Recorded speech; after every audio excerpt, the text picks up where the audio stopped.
How's it going? In this video I'm going to show you how to unblock someone on WhatsApp. So if you still have the person's chat, then you can just open up the chat and then tap the unblock button at the bottom.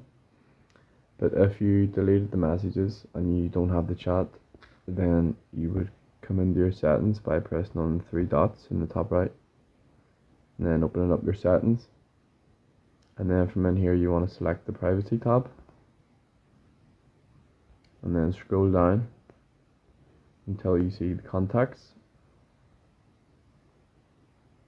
and here it'll show a list of all your blocked contacts. So press on that,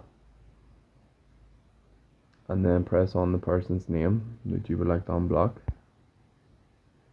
and tap unblock. So that's two different ways that you can unblock someone on WhatsApp. Thank you for watching.